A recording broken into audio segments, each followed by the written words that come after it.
فأعوذ بالله من الشيطان الرجيم لقد من الله على المؤمنين إذ بعث فيهم رسولا من أنفسهم يتلو عليهم آياته ويزكيهم ويعلمهم الكتاب والحكمة وَإِن كَانُوا مِن قَبْلُ لَفِي ضَلَالٍ مُبِينٍ۔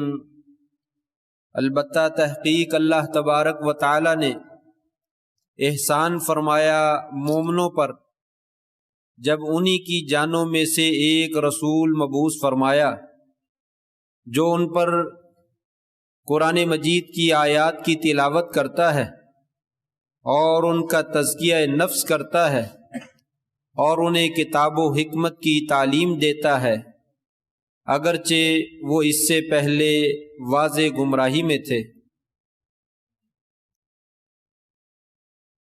نہایت عزت کے لائق سامعین محترم، اللہ تبارک و تعالی نے آپ صلی اللہ علیہ وسلم کو ساری کائنات کی طرف رسول بنا کر مبعوث فرمایا۔ آپ صلی اللہ علیہ وسلم کا جو عظیم مشن تھا اس کا ایک حصہ یہ تھا کہ لوگوں کا تزکیہ نفس کیا جائے، لوگوں کے دلوں میں جو خرابی ہے اسے دور کیا جائے، دلوں کو ایمان اور نور کی روشنی سے بھر دیا جائے، دلوں کے اندر جو حسرت، حسد، نفرت، بغض اور کینہ ہے اسے نکال دیا جائے، اس میں اللہ، اس کے رسول، مومنوں اور رشتہ داروں اور دوست و احباب کی محبت کو جو ہے وہ بھر دیا جائے۔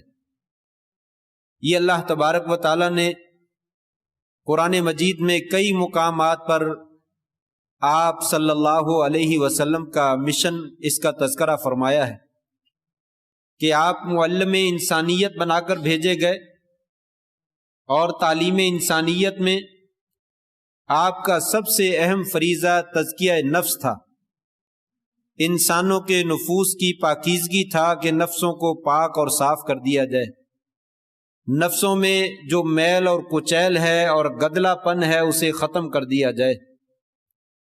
ابراہیم علیہ السلام نے جب اللہ تبارک و تعالی سے دعا فرمائی تو اس میں بھی اسی بات کا تذکرہ فرمایا، ربنا وابعث فیہم رسولا منہم یتلو علیہم آیاتک ویعلمہم الکتاب والحکمہ ویزکیہم۔ اے اللہ، ہماری اولاد میں، ہمارے آنے والی نسل میں ایسا رسول اور نبی مبعوث فرما جو کتاب و حکمت کی تلاوت بھی کرے اور لوگوں کے نفسوں کا تزکیہ بھی کرے۔ اور اللہ تبارک و تعالی نے آپ صلی اللہ علیہ وسلم کی بعثت کا مقصد بھی یہی قرار دیا، هو الذی بعث فی الامیین رسولا منہم یتلو علیہم آیاتہ ویزکیہم۔ اللہ نے وہ رسول بھیجا ہے جو اللہ کی آیات کی تلاوت بھی کرتا ہے اور ان کا تزکیہ بھی کرتا ہے۔ یعنی کئی آیات میں اللہ تبارک و تعالی نے یہ آپ کا نمایاں اور بنیادی مشن قرار دیا کہ آپ تزکیہ نفس فرماتے ہیں، بلکہ یہ آپ صلی اللہ علیہ وسلم کا ہی صرف مشن نہیں تھا بلکہ تمام انبیاء کا یہی مشن تھا۔ جتنے بھی انبیاء اور رسل اللہ تبارک و تعالی نے کائنات کے اندر بھیجے، سب کا یہی فریضہ تھا کہ وہ تزکیہ نفس فرمائیں۔ جیسا کہ فرعون کے بارے میں اور موسیٰ علیہ السلام کے بارے میں اللہ تعالیٰ نے تذکرہ کرتے ہوئے فرمایا، اذهب الى فرعون انه طغى فقل هل لك الى ان تزكى۔ جاؤ، جا کر فرعون کی طرف جو ہے وہ ہمارا پیغام پہنچا دیجئے، یقیناً اس نے سرکشی کی ہے، اور اسے کہو کہ ابھی وہ وقت نہیں آیا ہے کہ تو اپنے نفس کا تزکیہ کر لے، آؤ ہماری تعلیمات کی طرف آؤ اور اپنے نفس کا جو ہے وہ تزکیہ کر لو۔ نبی کریم صلی اللہ علیہ وسلم کا ایک مشہور قصہ ہے کہ آپ مشرکین مکہ کے چند چودھری وہ آپ کی بات سننے کے لیے آیا اور کہا کہ ہمیں علیحدہ سے ٹائم دے دیجئے۔ آپ کے قریب ایک نابینا صحابی عبداللہ ابن ام مکتوم رضی اللہ تعالیٰ عنہ وہ بھی اس وقت جو ہے وہ ملنے کے لیے آئے اور آپ سے کچھ بات چیت کرنا چاہتے تھے۔ آپ نے ان سے منہ موڑ لیا اور اعراض کیا تاکہ میں چودھریوں کی بات سن لوں اور انہیں واعظ اور نصیحت کر دوں، شاید وہ ایمان لے آئیں۔ اللہ تبارک و تعالیٰ کو یہ بات پسند نہیں آئی۔ فرمایا عبس وتولی ان جاءہ العامی وما یدریک لعلہ یزکی۔ اے نبی کریم صلی اللہ علیہ وسلم، آپ نے ایک بندے سے اعراض کیا اور منہ موڑ لیا اور چہرے کے اوپر بل لے آئے یہ کہ وہ ایک نابینا آدمی ہے، آپ کو معلوم نہیں شاید وہ آپ کے پاس آ کر اپنے نفس کا جو ہے وہ تزکیہ کرنا چاہتا۔ گویا کہ رسالت و نبوت کا یہ اہم ترین مشن ہے کہ انسانوں کے نفوس کا جو ہے وہ تزکیہ ہونا چاہیے، بلکہ اللہ تبارک و تعالیٰ نے تو کامیابی اور ناکامی کا سارا انحصار اسی تزکیہ نفس کے اوپر رکھا ہے۔ کئی جگہ پہ اللہ تعالیٰ نے قرآن مجید میں ارشاد فرمایا، مثلا ان میں سے ایک جگہ ہے قد افلح من زکاہا وقد خاب من دساہا۔ وہ انسان کامیاب ہو گیا جس نے اپنے نفس کا تزکیہ کر لیا، اور جس نے تزکیہ نہیں کیا وہ ناکام ہو گیا اور نامراد ہو گیا۔ قد افلح من تزکا وذکر اسم ربہ فصلی بل تؤثرون الحیاۃ الدنیا والآخرۃ خیر وابقی ان ھذا لفی الصحف الاولی۔ وہ انسان کامیاب ہو گیا جس نے تزکیہ نفس کیا اور اللہ کا نام لیا اور نماز پڑھی، اور تم لوگ جو ہے وہ دنیا کی زندگی کو ترجیح دیتے ہو، آخرت کی زندگی بہت ہی بہتر ہے۔ اور یہ بات ہم نے صرف قرآن مجید میں ہی بیان نہیں کر رکھی بلکہ سابقہ بہت ساری کتابوں بیان کی۔ گویا کہ جنت اور جہنم کا معیار یہ تزکیہ نفس کے اوپر ہے۔ جس نے اپنے نفس کا تزکیہ کر لیا وہ جنت کا وارث بن گیا اور اللہ تعالیٰ کے ہاں کامیاب ہو گیا اور سرخرو ہو گیا۔ جس نے اپنے نفس کا تزکیہ نہیں کیا وہ جہنم میں چلا گیا، وہ ناکام ہو گیا اور نامراد ہو گیا۔ تزکیہ نفس ہوتا کیا ہے؟ انسان کا نفس جو ہے، انسان کا وجود جو ہے، چاہے وہ دل ہے یا اس کا جسم ہے، سر کے بالوں سے لے کر پاؤں کے ناخن تک جسم کے اندر خون بھی ہے، گوشت بھی ہے اور روح بھی ہے، یہ پورا وجود یہ اللہ تبارک و تعالیٰ کی ہمارے پاس امانت ہے۔ ہمیں اللہ تبارک و تعالیٰ نے یہ وجود عاریتاً ادھارا دیا ہے، امانت کے طور پر دیا ہے۔ ہم اس دنیا میں اپنی مرضی سے نہیں آئے ہیں اور اس دنیا سے اپنی مرضی سے نہیں جائیں گے۔ ہم نہیں آنا چاہتے تھے، اس وقت اللہ تعالیٰ نے بھیج دیا۔ ہم جانا نہیں چاہتے ہیں لیکن اللہ تبارک و تعالیٰ جو ہے وہ اس وقت لے جائیں گے۔ اس کا مطلب یہ ہوا کہ ہماری یہاں پہ کوئی مرضی نہیں ہے، ہم اپنی منمانی نہیں کر سکتے ہیں۔ یہی نفس جو اللہ تعالیٰ نے ہمیں ادھارا دیا ہے، اللہ تبارک و تعالیٰ یہ چاہتے ہیں اپنا یہ وجود میرے تابع کر، اپنا وجود اپنی خواہشات کے تابع نہ کرو، اپنی منمانی نہ کرو، شیطان کے نقش قدم پر نہ چلو، کسی اور کے کہنے پر نہ چلو، صرف میری مان لو۔ یہی تزکیہ نفس، اپنے دل کو، اپنے نفس کو، اپنی خواہشات کو میری اور میری شریعت کے جو ہے وہ تابع کر۔ میں نے قرآن مجید میں یا اپنے نبی کے ذریعے جو احکامات تمہیں دیے ہیں کہ یہ کام کرنے ہیں ان کو کر کے دکھا دو۔ اگر تم نے وہ کر دیا یہی تزکیہ نفس۔ جن کاموں سے میں نے روکا ہے ان سے رک جاؤ، یہی تزکیہ نفس۔ دو حرفوں میں بات ہے کہ جو اللہ تبارک و تعالیٰ نے ہمیں پیغام پہنچا دیا ہے کہ یہ کام کرنے ہیں وہ کرنے شروع کر دو، جن کاموں سے روک دیا ہے ان سے رک جاؤ، یہ تزکیہ نفس۔ اسی کے اوپر کامیابی اور کامرانی کا جو ہے وہ انحصار ہے، اسی کو اللہ تبارک و تعالیٰ نے قرآن مجید میں تزکیہ نفس قرار دیا۔ قرآن مجید کے 30ویں پارے میں اللہ تبارک و تعالیٰ نے سورۃ نازعات کے اندر جو ہے وہ ذکر فرمایا ہے، فَأَمَّا مَن طَغَىٰ وَآثَرَ الْحَيَاةَ الدُّنْيَا فَإِنَّ الْجَحِيمَ هِيَ الْمَأْوَىٰ۔ فَأَمَّا مَن طَغَىٰ وَآثَرَ الْحَيَاةَ الدُّنْيَا فَإِنَّ الْجَحِيمَ هِيَ الْمَأْوَىٰ۔ جو شخص سرکش بن گیا اور اس نے اپنی خواہشات کی پیروی کی اور دنیا کی زندگی کو ترجیح دی ہے، یاد رکھ لیے جہنم اس کا ٹھکانہ ہے، اس نے اپنے نفس کا تزکیہ نہیں کیا۔ اور دوسرے لفظوں میں فرمایا وَأَمَّا مَنْ خَافَ مَقَامَ رَبِّهِ وَنَهَى النَّفْسَ عَنِ الْهَوَىٰ فَإِنَّ الْجَنَّةَ هِيَ الْمَأْوَىٰ۔ وَأَمَّا مَنْ خَافَ مَقَامَ رَبِّهِ، وہ انسان جو کل قیامت کے دن اپنے پروردگار کے سامنے کھڑا ہونے سے ڈر گیا، میں اس جگہ پہ ہوں، یہ کام مجھے کرنا چاہیے نہیں کرنا چاہیے، کیا کل قیامت کے دن اس کام کو لے کر میں اللہ کے دربار میں پیش ہو سکتا ہوں یا نہیں ہو سکتا ہوں؟ اس وقت اگر وہ کام کرنے والا ہے تو وہ کر گزرتا ہے، اگر نہیں کرنے والا تو رک جاتا ہے۔ یہ اپنے رب کے سامنے کھڑے ہونے سے ڈرنا ہے۔ وَأَمَّا مَنْ خَافَ مَقَامَ رَبِّهِ وَنَهَى النَّفْسَ عَنِ الْهَوَىٰ، اپنے رب کے سامنے کھڑے ہونے سے ڈر گیا اور اپنی خواہشات کو، اپنے نفس کو اپنی خواہشات سے روک لیا، یاد رکھ لو فَإِنَّ الْجَنَّةَ هِيَ الْمَأْوَىٰ، یہی وہ شخص ہے کہ جنت جو ہے اس کا ٹھکانہ اور اس کی منزل ہے۔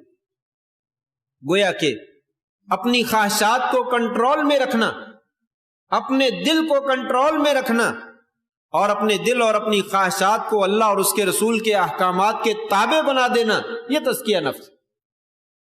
آپ صلی اللہ علیہ وسلم اسی کے اوپر لوگوں کو جو ہے وہ مائل کیا کرتے تھے، لوگوں یہ کام کرنے والا ہے کرو، یہ کام نہیں کرنے والا نہ کرو۔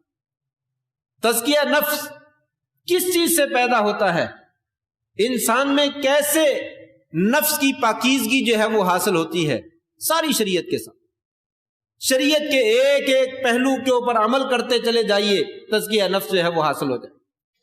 مثلا سب سے پہلی اور بنیادی چیز ایمان ہے، ایمان کے ذریعے تزکیہ نفس حاصل ہوتا ہے۔ اللہ تبارک و تعالیٰ فرماتے ہیں وَوَيْلٌ لِّلْمُشْرِكِينَ الَّذِينَ لَا يُؤْتُونَ الزَّكَاةَ وَهُمْ بِالْآخِرَةِ هُمْ كَافِرُونَ، مشرکین کے لیے ہلاکت ہے، تباہی ہے، بربادی ہے۔ وہ لوگ جو زکوٰۃ نہیں دیتے، مشرکین کے لیے زکوٰۃ کا کیوں ذکر کیا؟ اور بہت سارے اعمال ہیں۔ مفسرین نے ذکر فرمایا یہاں پہ زکوٰۃ مراد نہیں ہے، یہاں پہ زکوٰۃ سے مراد تزکیہ نفس مراد ہے، کہ وہ مشرکین جو اللہ پر ایمان نہیں لاتے ہیں یا ایمان لاتے ہیں تو اللہ جیسا ایمان کسی اور چیز پر بھی لاتے ہیں اور شرک کرتے ہیں، گویا کہ انہوں نے ایمان کے ذریعے سے اپنے نفسوں کی تزکیہ، اپنے نفسوں کو پاک نہیں کیا ہے، ان کے لیے تباہی اور بربادی۔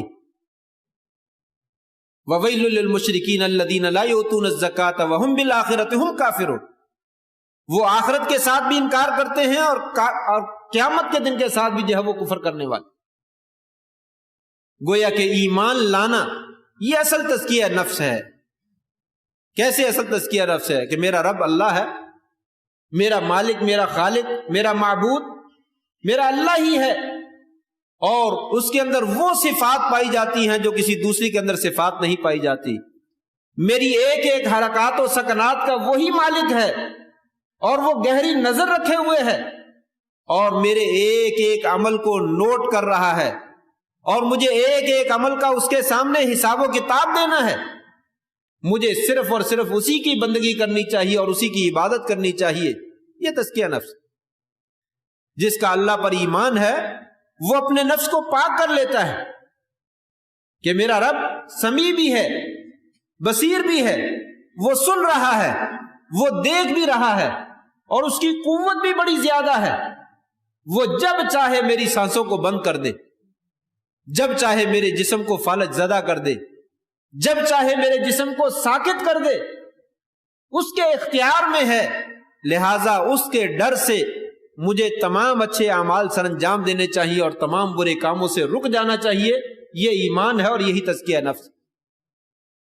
ایمان بنیادی چیز ہے جس کے ذریعے سے تزکیہ نفس جو ہے انسان کو حاصل ہوتا ہے۔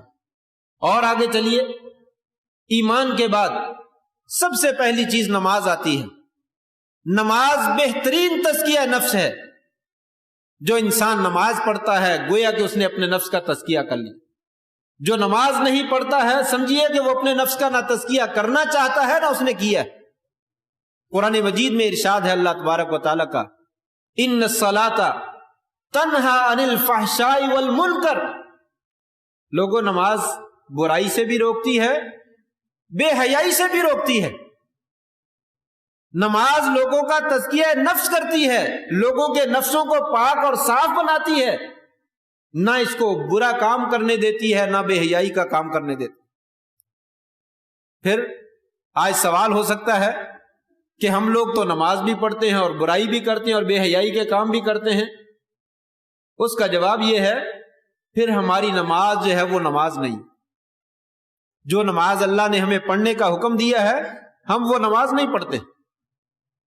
نماز اگر صحیح پڑھی جائے تو یقیناً وہ صحیح نماز جو ہے انسان کو برائی سے بھی روکتی ہے اور بے حیائی کے کاموں سے بھی روکتی ہے۔ اللہ تبارک و تعالیٰ نے نسخہ بتلایا ہو، دنیا میں ڈاکٹر اور حکیم نسخہ بتلاتے ہیں، وہ نسخہ کہیں ہو سکتا ہے اپنا پورا صحیح اثر نہ کرے، لیکن اللہ تبارک و تعالیٰ کا بتایا ہوا نسخہ اثر نہ کرے یہ ممکن نہیں۔ ڈاکٹر اور حکیم عموماً بول دیتے ہیں کہ آپ نے دوائی کھائی ہے، کہتا جی کھائی ہے، فائدہ نہیں ہوا، نہیں فائدہ ہوا، آپ نے پھر دوائی جو ہے وہ صحیح طریقے سے استعمال نہیں کی، آپ نے پرہیز جو ہے وہ صحیح طریقے سے نہیں کیا، اتنے بجے کھانی ہے، اتنی دفعہ کھانی ہے، فلاں چیز کے قریب نہیں جانا ہے، پھر مجھے 15 دن کے بعد جو ہے وہ رپورٹ دو، پھر پتا چلے گا دوا نے اثر کیا کہ نہیں کیا۔ لیکن اللہ تبارک و تعالیٰ کا علاج تو 100% ہے۔ یہ ہو ہی نہیں سکتا کہ قرآن میں اللہ کا حکم ہو اور وہ اپنا اثر نہ دکھائے۔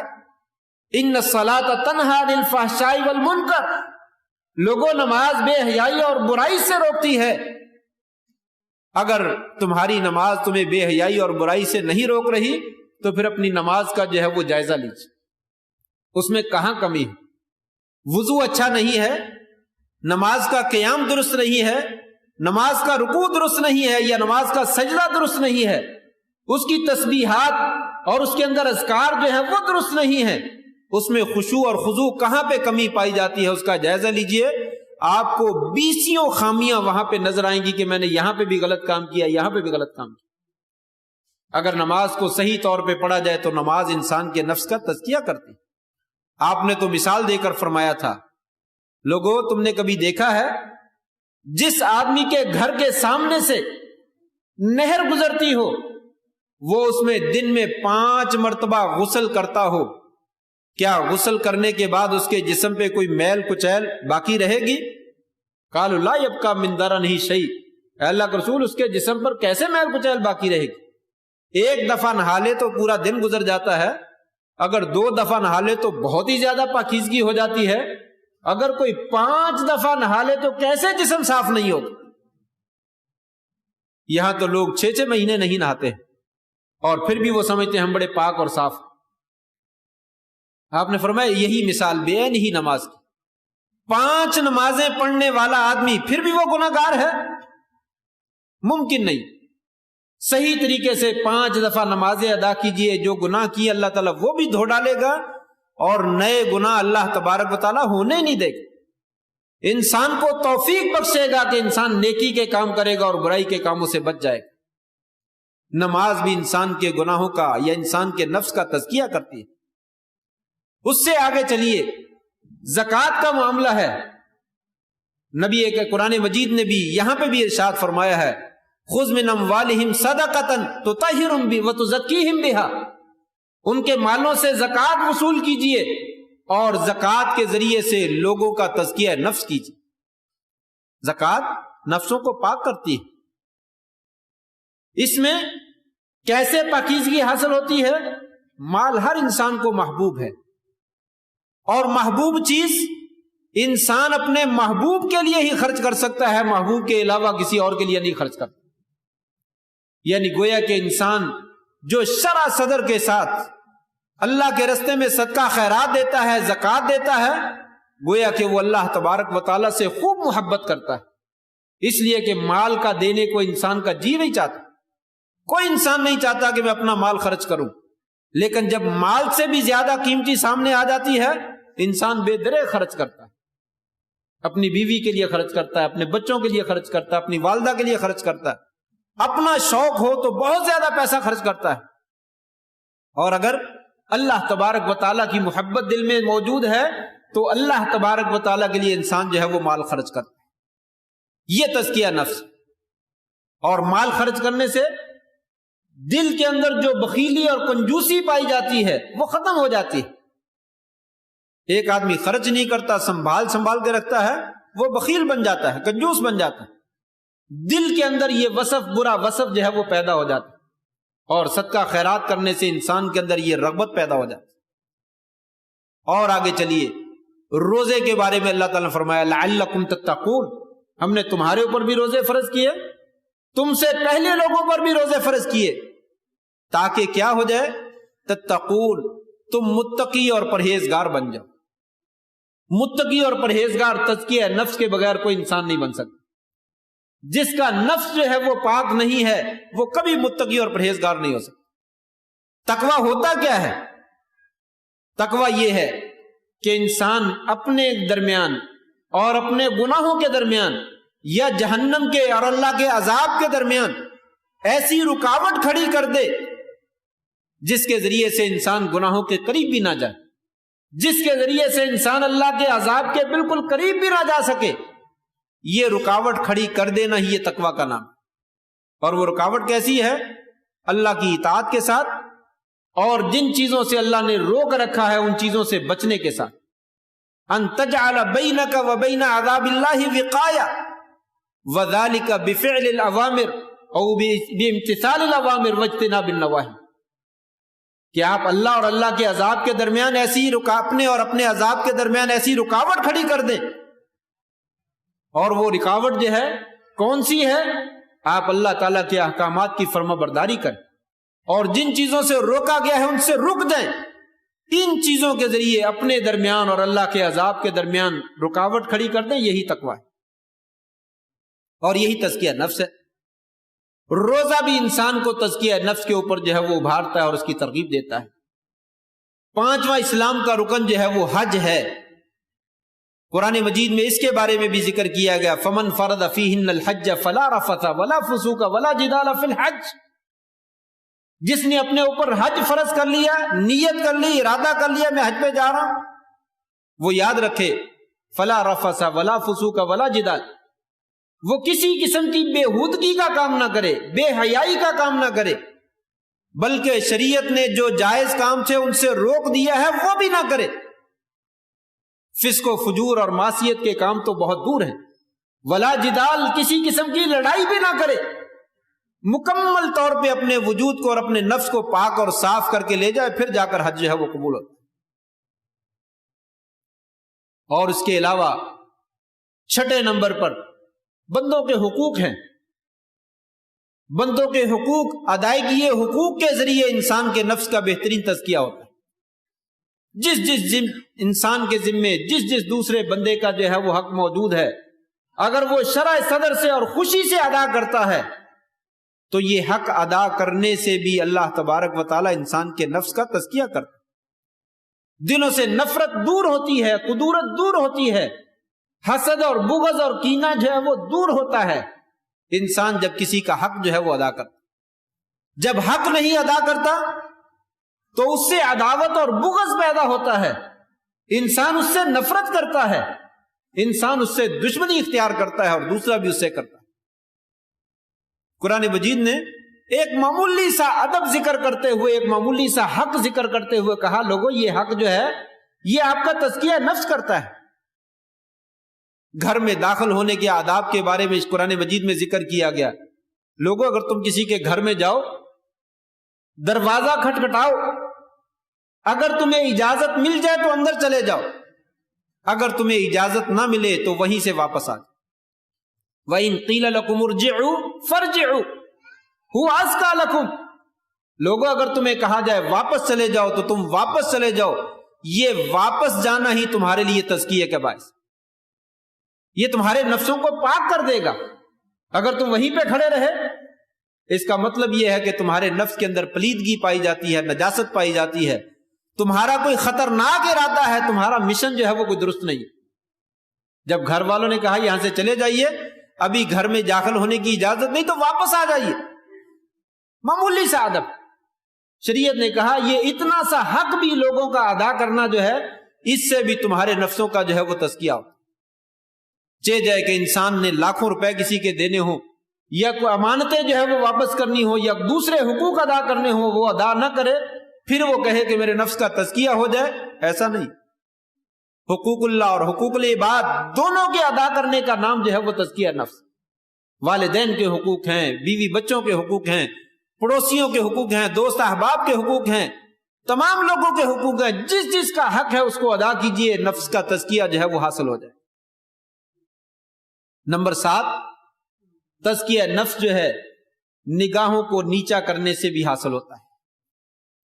جو چیزیں اللہ تبارک و تعالیٰ نے حرام کر رکھی ہیں، ان سے اپنی نگاہوں کو نیچا کر لیجئے، اللہ تبارک و تعالیٰ نفسوں کا تزکیہ فرما دیں۔ قل للمؤمنین یغضوا من ابصارہم ویحفظوا فروجہم ذلک ازکی لہم۔ لوگوں اپنی نظروں کو نیچا کر لو، اپنے سطر کی حفاظت کر لو، اللہ تبارک و تعالیٰ تمہارے نفس کو تزکیہ فرما دے۔ مومن مردوں کو بھی حکم دیا کہ وہ نظروں کو جھکا لیں، اور مومن عورتوں کو بھی حکم دیا کہ وہ نظریں جھکا کر جو ہے وہ چلیں۔ یہاں تو نظریں ہی نہیں بلکہ انسان ایڑیاں اٹھا اٹھا کر دیکھتا ہے۔ وہ کیا چیز ہے، وہ کیا بلا ہے؟ انسان جو ہے وہ ایک مرتبہ نہیں بلکہ بار بار دیکھتا ہے جو حرام چیزیں ہوتی ہیں۔ اللہ تبارک و تعالیٰ نے فرمایا حرام چیزوں سے گریز کرو، اپنی نظروں کو جھکا لو۔ اگر لوگ حرام چیزوں کے اوپر پردہ نہیں ڈالتے تو تم اپنی آنکھوں پہ پردہ ڈالو۔ اللہ تبارک و تعالیٰ تمہارے نفسوں کا تزکیہ کر دیں گے، تمہارے نفسوں کو پاک فرما دیں گے، لیکن اگر نہیں کرو گے تو پھر نفسوں کا تزکیہ حاصل نہیں ہو سکتا۔ نمبر 8، کبھی کبھی قبرستان میں جایا کرو، قبروں کی زیارت کیا کرو۔ قبروں کی زیارت سے تزکیہ نفس جو ہے وہ حاصل ہو۔ بھول کر چلے جایا کرو، میت کے ساتھ نہیں۔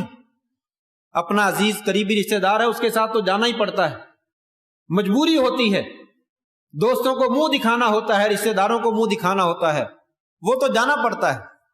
کبھی کبھی رشتہ داروں کو منہ دکھانے کے بغیر، دوستوں کو منہ دکھانے کے بغیر قبرستان کی زیارت کرو، اور پھر وہاں پہ جا کر 15 منٹ 20 منٹ آدھا گھنٹہ قبروں کو دیکھو اور ان کے لیے دعا کرو، اور سوچو یہ فلاں میرا دوست تھا، کل بہترین زندگی بسر کر رہا تھا، آج یہاں پہ مٹی کی کوٹری کے نیچے جو ہے وہ دفن ہے اور زندگی بسر کر رہا ہے، مجھے بھی کل یہیں پہ آنا۔ کسی کی قبر ٹوٹی ہوئی ہے، کسی کی چھوٹی ہے، کسی کی بڑی ہے، کسی پہ مٹی پڑی ہے، کسی کی نہیں پڑی، اور نیچے اندھیر کھوٹڑی میں کیا پڑا ہوا ہے کوئی پتہ نہیں ہے۔ میں نے بھی یہاں پہ آنا ہے، مجھے بھی کسی نہ کسی دن کسی لوگوں نے ایسے ہی دفن کر دے۔ حضرت عثمان رضی اللہ تعالیٰ عنہ، جہنم کا تذکرہ ہوتا، اللہ کے عذاب کا تذکرہ ہوتا تو اتنا نہ روتے جتنا قبر کو یاد کر کے روتے۔ پوچھا گیا آپ فلاں جگہ پہ اتنا نہیں روتے، قبر کا جب تذکرہ آتا ہے سامنے آتی ہے تو رو رو کے برا حال کر دیتے ہیں؟ کہا عذاب تو بعد میں ملا ہے، پہلی منزل تو یہی ہے، معاملہ تو یہیں سے شروع ہونا ہے۔ وہاں جا کر اگر انسان دیکھتا ہے تو نفس کا تزکیہ ہوتا ہے۔ کبھی انسان زیادتی نہیں کرتا، ظلم نہیں کرتا، لوٹ مار نہیں کرتا، حرام نہیں کھاتا ہے، ناجائز کام نہیں کرتا ہے، جس کو وہ منزل جو ہے وہ یاد ہوتی ہے۔ وہی انسان غلط کام کرتا ہے جب وہ منزل انسان کو بھول جاتی ہے۔ نمبر 9، ذکر الہی اور قرآن مجید کی تلاوت کثرت سے کرنی چاہیے۔ ذکر جو ہے یہ انسان کا تزکیہ نفس کرتا ہے، اللہ کو ہمیشہ یاد رکھنا چاہیے، قرآن مجید کی کثرت سے تلاوت کرنی چاہیے۔ ایک حدیث میں آتا ہے جہاں پہ قرآن مجید کی تلاوت کی جاتی ہے، ذکر ہوتا ہے، اللہ کے فرشتے نازل ہوتے ہیں، سکینت نازل ہوتی ہے، رحمت نازل ہوتی ہے۔ جہاں پہ دلوں میں پلیدگی ہو وہاں پہ فرشتے نہیں آتے، وہاں پہ سکینت نازل نہیں ہوتی، وہاں پہ رحمتیں اور برکتیں نازل نہیں ہوتی۔ گویا کہ اچھی تلاوت کی جائے، خوبصورت تلاوت کی جائے، توجہ سے سنا جائے، اور سپیشل تلاوت کے لیے انسان مجلس میں حاضر ہو، ذکر کے لیے مجلس میں حاضر ہو، تو وہاں پہ رحمت کے فرشتے آتے ہیں، اور رحمت کے فرشتے وہیں پہ آتے ہیں جہاں پہ انسان کے دلوں کی پاکیزگی جو ہے وہ موجود۔ آخری بات نمبر 10، تلک عشرۃ کاملہ، انسان کو اللہ تبارک و تعالیٰ سے دعا بھی مانگنی چاہیے۔ یا اللہ ہمارے نفسوں کا تزکیہ فرما دے، یا اللہ ہمارے دلوں کو پاک فرما دے۔ آپ صلی اللہ علیہ وسلم یہ دعائیں بھی کثرت سے کیا کرتے تھے۔ آپ کی دعاؤں میں سے ایک دعا ہے، اللہم آت نفسی تقواہا وزکھا وانت خیر من زکاہا انت ولیہا ومولاہا، یا اللہ میرے نفس کو اس کا تقوی نصیب فرما دے، یا اللہ میرے نفس کو پاک کر دے، یا اللہ صرف تو ہی پاک کرنے والا ہے، تیرے علاوہ میرے نفس کو کوئی پاک نہیں کر سکتا۔ آپ صلی اللہ علیہ وسلم باوجود اس کے کہ اللہ کی کروڑوں برکتیں اور رحمتیں آپ کے پاس ہوتی تھی، لیکن پھر بھی یہ دعا فرمایا کرتے تھے امت کو سبق دینے کے لیے کہ لوگوں، تزکیہ نفس جو ہے وہ اللہ کے بغیر کوئی نہیں کر سکتا۔ اللہ کی توفیق شامل حال نہیں ہے تو انسان کو تزکیہ نفس نہیں مل سکتا۔ ایک اور دعا آپ فرمایا کرتے تھے، اللہم الہمنا رشدنا وعذنا من شرور انفسنا، بڑی خوبصورت دعا ہے، اسے کثرت سے پڑھنا چاہیے۔ اللہم الہمنا رشدنا، یا اللہ ہمیں ہماری بھلائی کی توفیق عطا فرما دے، جو بھی خیر کا کام ہے، برکت کا کام ہے، اچھائی کا کام ہے، یا اللہ اس کی توفیق دے۔ وعذنا من شرور انفسنا، یا اللہ ہمیں ہمارے نفسوں کی شرارتوں سے ہی بچا لے۔ غیروں کی طرف سے شرارتوں کی وجہ سے تو انسان تباہ ہوتا ہے، لیکن وہ بہت کم ہوتا ہے۔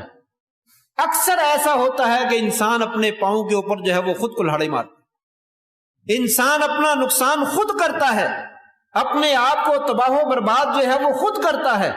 اس لیے فرمایا لوگوں یہ دعا کیا کرو، وعذنا من شرور انفسنا، یا اللہ ہمیں ہمارے نفسوں کی شرارتوں سے ہی محفوظ فرمائے۔ اللہ تبارک و تعالیٰ سے دعا ہے اللہ قریب ہمیں صحیح معنوں میں اپنے نفسوں کا تزکیہ کرنے کی توفیق نصیب فرمائے۔ جو خیر کی باتیں کہی ہیں اللہ تعالیٰ کہنے والے کو بھی اور سننے والوں کو بھی ان پر عمل کی توفیق عطا فرمائے۔ وآخر دعوانا الحمد للہ رب العالمین۔